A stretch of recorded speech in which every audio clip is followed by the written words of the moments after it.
জেএসডির সংবাদ সম্মেলন। আসন্ন নির্বাচনে এককভাবে লড়বে জেএসডি। শহীদুদ্দিন মাহমুদ স্বপন। বিএনপি রাজনৈতিক দায়বদ্ধতার প্রতি সম্মান দেখায়নি। তানিয়া রব।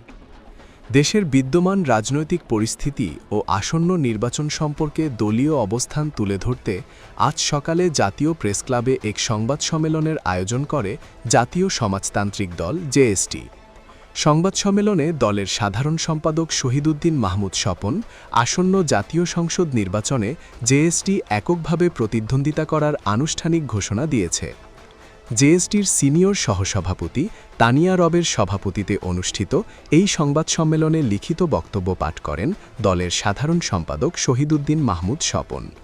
অনুষ্ঠানে আমন্ত্রিত অতিথি হিসেবে উপস্থিত ছিলেন বাংলাদেশ রাষ্ট্র সংস্কার আন্দোলনের সভাপতি অ্যাডভোকেট হাসনাত কাইয়ুম। লিখিত বক্তব্যের মূল বিষয়সমূহ। লিখিত বক্তব্য উপস্থাপনের শুরুতে সাধারণ সম্পাদক শহীদুদ্দিন মাহমুদ স্বপন বিএনপির ভারপ্রাপ্ত চেয়ারম্যান তারেক রহমানের স্বদেশ প্রত্যাবর্তনে তাকে অভিনন্দন জানান। তিনি বলেন, জেএসডি দীর্ঘকাল ধরে স্বৈরতান্ত্রিক রাষ্ট্রকাঠামোর মৌলিক সংস্কার এবং একটি প্রকৃত গণতান্ত্রিক ব্যবস্থায় উত্তরণের লক্ষ্যে লড়াই করে আসছে। আমরা বিশ্বাস করি, বর্তমান সংকটময় রাজনৈতিক বাস্তবতা থেকে উত্তরণের জন্য বৃহত্তর জাতীয় ঐক্য গড়ে তোলাই একমাত্র কার্যকর পথ। তবে বিদ্যমান পরিস্থিতিতে জেএসডি আসন্ন নির্বাচনে এককভাবে অংশগ্রহণের সিদ্ধান্ত নিয়েছে। সভাপতির বক্তব্যে তানিয়া রব বলেন, বিদ্যমান রাজনৈতিক প্রেক্ষাপটে বিএনপি সমঝোতার রাজনীতি এবং ঘোষিত রাজনৈতিক দায়বদ্ধতার প্রতি প্রত্যাশিত সম্মান ও নিষ্ঠা প্রদর্শনে ব্যর্থ হয়েছে। এর ফলে গণতান্ত্রিক উত্তরণের প্রক্রিয়াটি আরও জটিল ও অনিশ্চিত হয়ে পড়ছে। জেএসডির ২ দফা প্রস্তাব। সংবাদ সম্মেলনে ভোটাধিকার ও সুশাসনের প্রশ্নে নিম্নোক্ত ২ দফা প্রস্তাবনা তুলে ধরা হয়। ১. নবতর রাজনৈতিক শক্তি গঠন। সশস্ত্র মুক্তি সংগ্রাম ও রক্তাক্ত গণ অভ্যুত্থানের জনসার্বভৌমত্বের ধারাকে ধারণ করে এমন এক নবতর শক্তির উত্থান ঘটাতে হবে, যা প্রচলিত ক্ষমতা কাঠামোর আমূল পরিবর্তন ঘটাবে।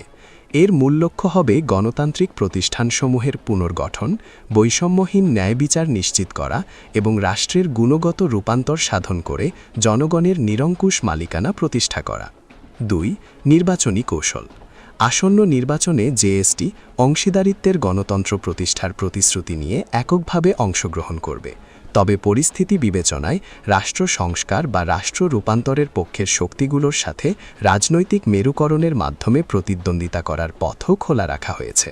সংবাদ সম্মেলনে দলের কেন্দ্রীয় নেতৃবৃন্দের মাঝে উপস্থিত ছিলেন স্থায়ী কমিটির সদস্য বীর মুক্তিযোদ্ধা মোহাম্মদ সিরাজ মিয়া, অ্যাডভোকেট কে.এম. জাবির, সহসভাপতি বীর মুক্তিযোদ্ধা মাইনুর রহমান, যুগ্ম সাধারণ সম্পাদক অ্যাডভোকেট সৈয়দ বেলায়েত হোসেন বেলাল, উপদেষ্টা বীর মুক্তিযোদ্ধা মুহাম্মদ নাসিম, নুরুল আমিন, মুহাম্মদ শাহাবুদ্দিন, অংশীদারণ সম্পাদক এস.এম. শামসুল আলম নিক্সন, মোশারেফ হোসেন মন্টু, মুহাম্মদ মোস্তফা কামাল, আব্দুল মান্নান মুন্সি, কামরুল আহসান অপু, ফারজানা দিবা, আনিসা রত্না, তাবাসসুম মৌ, মুহাম্মদ মোস্তাক প্রমুখ।